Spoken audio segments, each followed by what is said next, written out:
your mother, she came on to me. Ryan! Stormfront called Ryan the first ever naturally born Supe.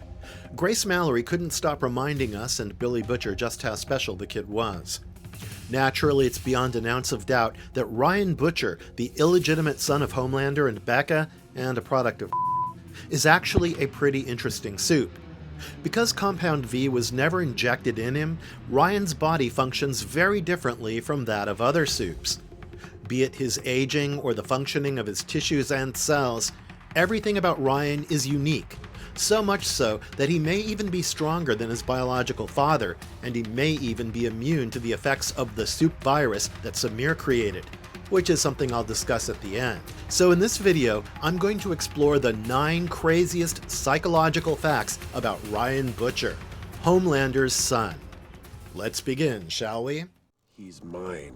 Get your hands off of her! 1. Ryan, the first naturally born Supe who got powers without an injection of Compound V. What makes Ryan different from his other Supe counterparts is actually a pretty simple concept once you eliminate all the Vought nonsense. So every other Supe in the boys' universe is the direct result of an intervention led by Vought and their Compound V, the blue liquid compound that's injected mostly in infants. This stuff basically chemically rewrites the infants, giving them awesome to awful powers. I mean, you could have the ability to fly, and you may also have the ability to vomit acid or elongate your penis and use it as a prehensile tentacle. However, in the case of Ryan Butcher, that rule finds itself broken. How? Well, I think it's public knowledge that Compound V passed from Homelander to Ryan without an injection. Ryan is the biological son of Becca Butcher and Homelander.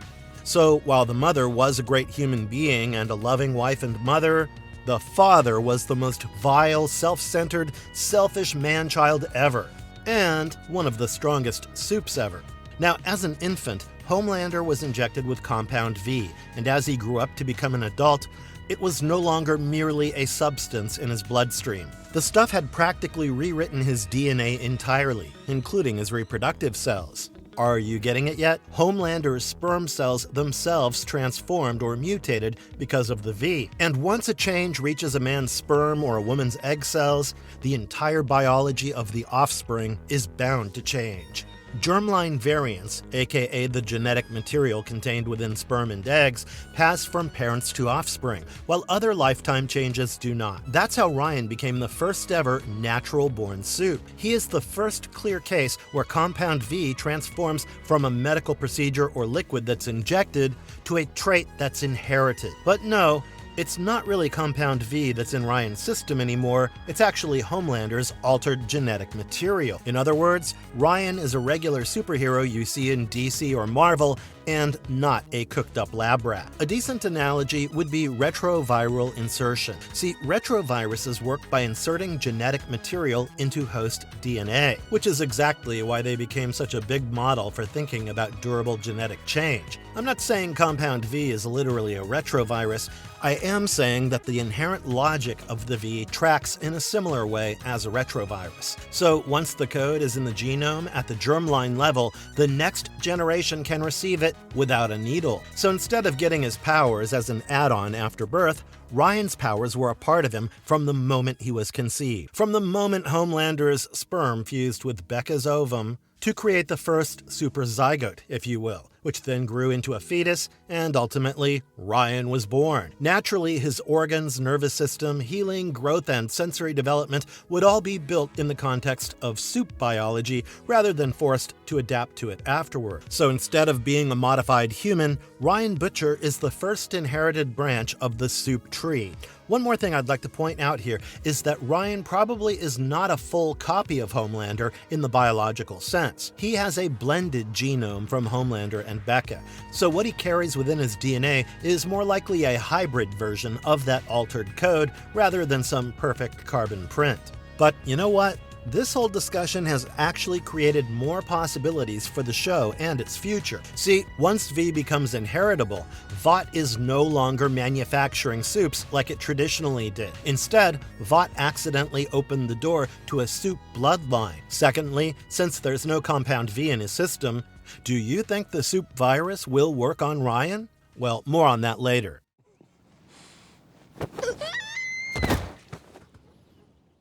2. How durable was Ryan at birth, and how close is his invulnerability now to Homelander's? The show remembers that Ryan did not become a Supe after his birth, which means that his superpowers were never shown as an upgrade he got later on. His powers were a part of him from the very beginning, and this should actually be taken into consideration every time he appears on screen, even when he was a scaredy little child the first time we saw him. You could say the kid never knew how to harness his abilities, and Homelander actually helped him become who he becomes later on in life, especially the brutal murderer from Season 5. I'm talking about the scene where he kills those Russian-armed personnel. But let's go back a little. Now, in the roof scene from Season 2, Episode 3, Homelander pushes Ryan off the roof to force his powers out, and Ryan survives the fall without any injury. Somehow, Homelander knew how powerful his son was, despite having come to know about him fairly recently. Then, in the 8th episode, shit goes further dark.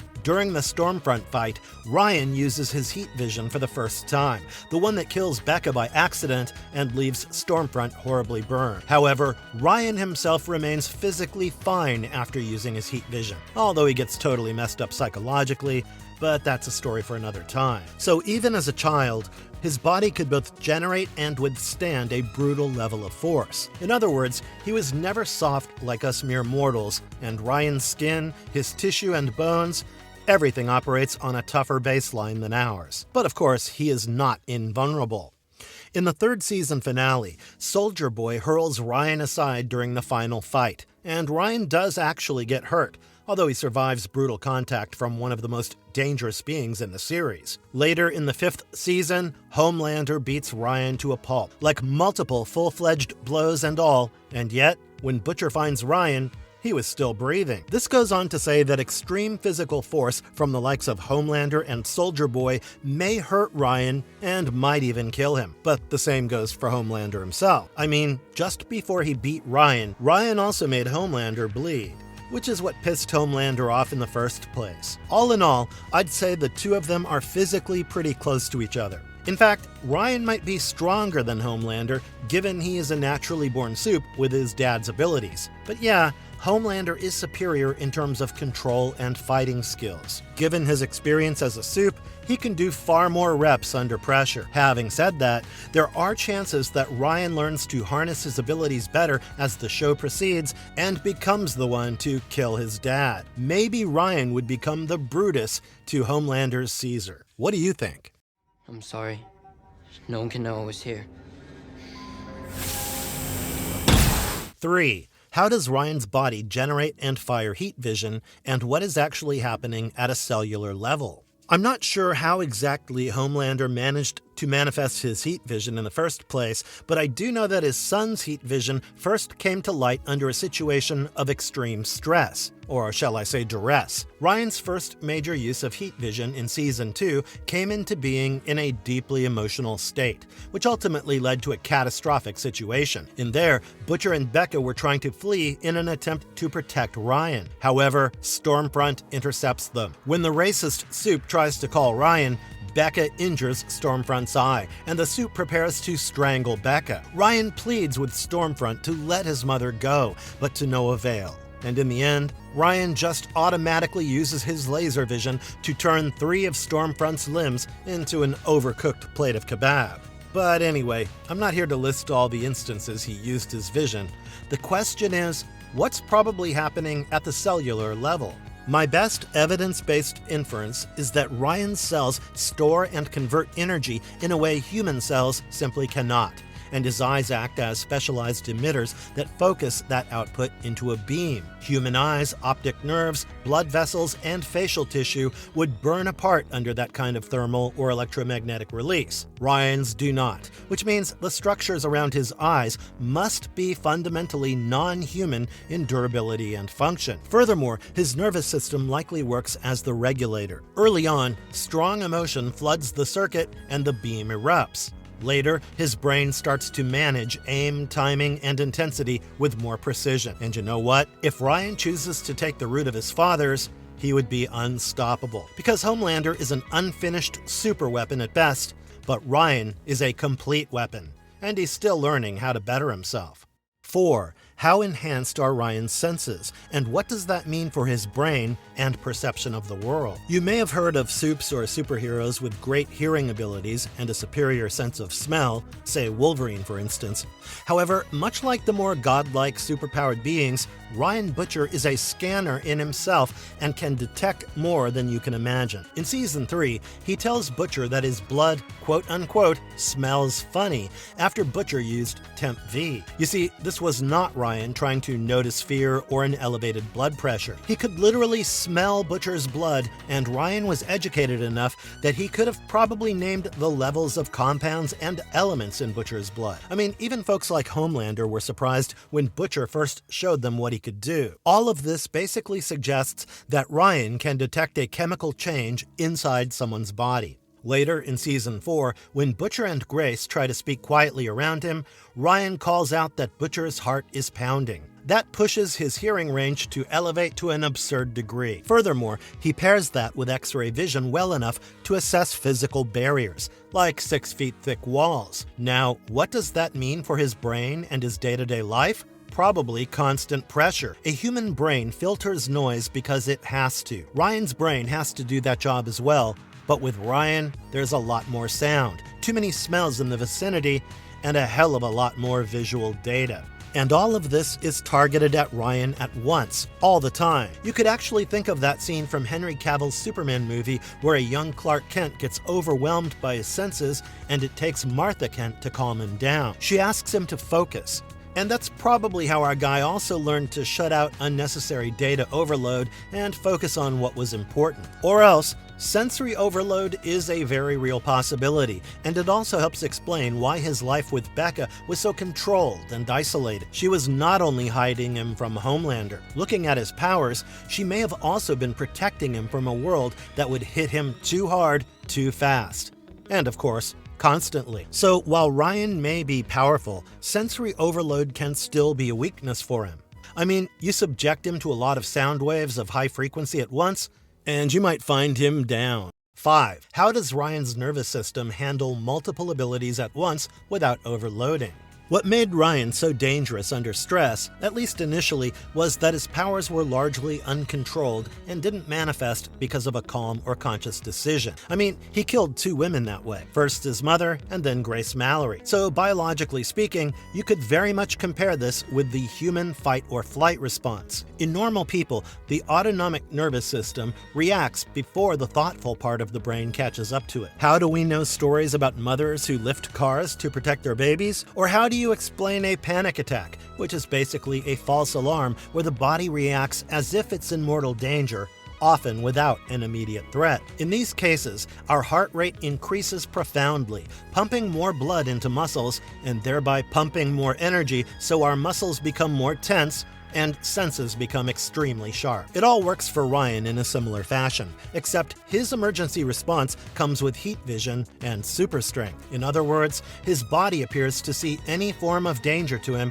or to his loved ones as something of a command.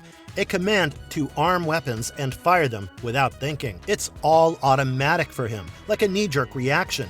Like how your hand automatically gets lifted when you sense a mosquito biting you. And for a child with hypersenses and unstable powers, he needs to be protected from constant overload and emotional shocks. If not, you'll find him dangerous not only when he's angry, you'll also find him dangerous when he's emotionally distressed or scared.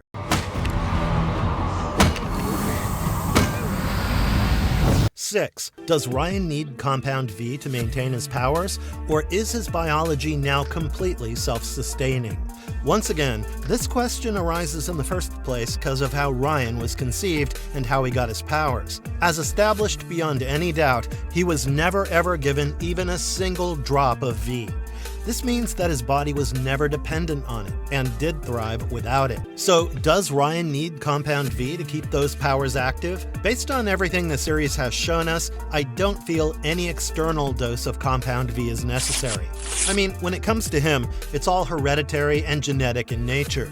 The powers have been coded into his very DNA and cells, so there's no real need for him to take any V. In other words, the V altered the bodies of Homelander and the older Supes. However, in Ryan's case, the altered state appears to be the body itself. You getting what I'm trying to say, right? Like, this is a huge biological jump when it comes to Supe power. It suggests the change is hard-coded into his genome. Now, some people like to think that Ryan doesn't need any more compound V because his body produces it in small amounts to keep him sustained, but I don't think that's true. I mean, there's really no point why Ryan's body or the show would go on and complicate things for no reason. But that's just me. Do you buy into this idea too? I'm open to know what you think. In fact, here's a challenge. Prove me wrong. 7. What can actually hurt Ryan, and does he share the same biological weaknesses as other Supes? As I mentioned earlier, Ryan is powerful, but he's far from untouchable. And it's not just brute force that can do him damage. There's certain things that became a part of his life and psyche due to his prolonged and isolated stay at that facility with his mom. You see, he has inoculophobia, a fear of crowds, which came from being raised in isolation. We see that when fans swarm Homelander and Stormfront in one of the episodes, and poor Ryan starts to panic.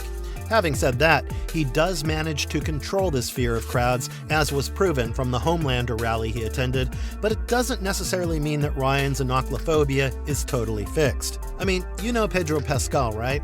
So in one of the promotion events for Fantastic Four, I saw Vanessa Kirby holding his hand to calm him down, as he was getting extremely anxious. So even though Pascal spends a lot of time in crowds and can face the camera like few others in the industry, he is not immune to anxiety. It shows up when it shows up. Likewise, Ryan's inoculophobia could also be just suppressed for now.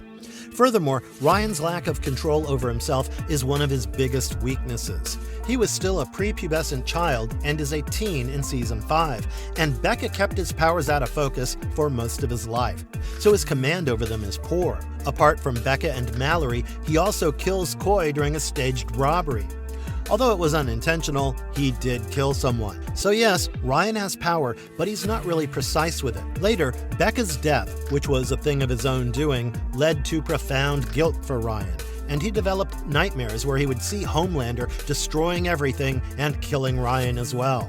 To make it worse, Homelander, being a bit of a man-child himself, fails to offer just about any emotional or psychological support to Ryan, a child who happened to kill his own mom. In fact, Homelander's cold response to Coy's death, along with his constant pressure and abuse, pushes Ryan even further into guilt and self-loathing. And you know what?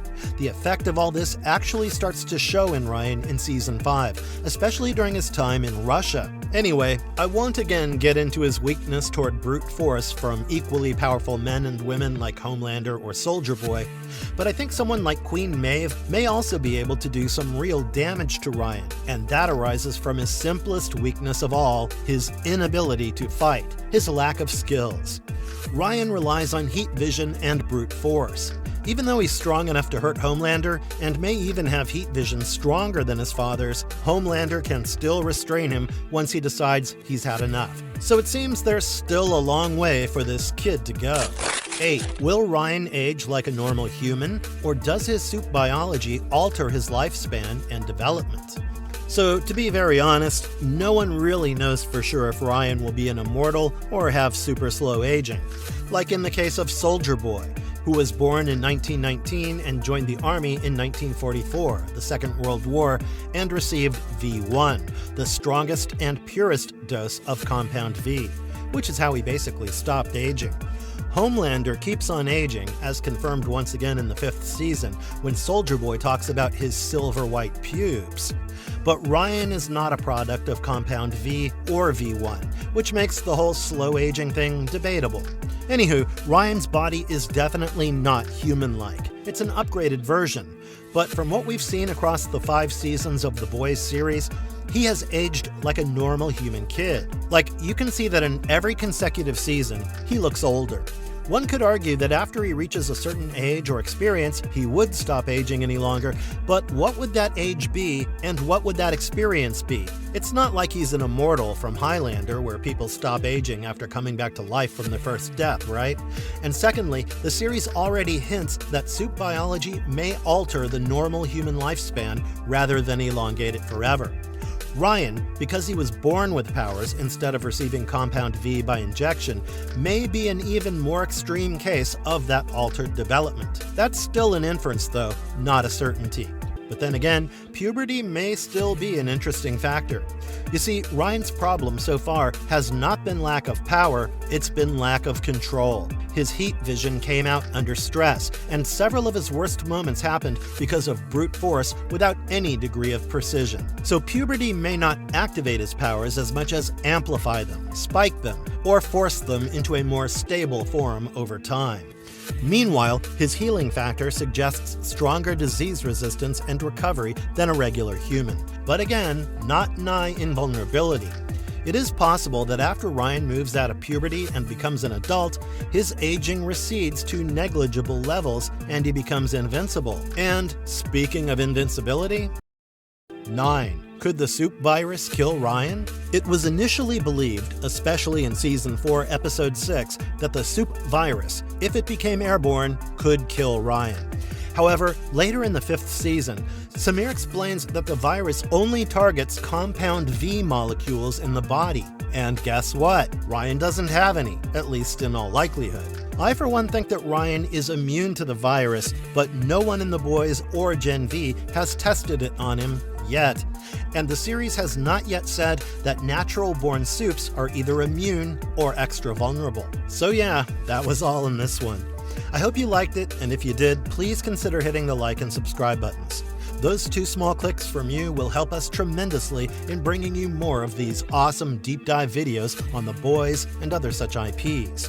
Stay safe, have a good one, and don't run into Homelander. Signing off, your Starlighter for life.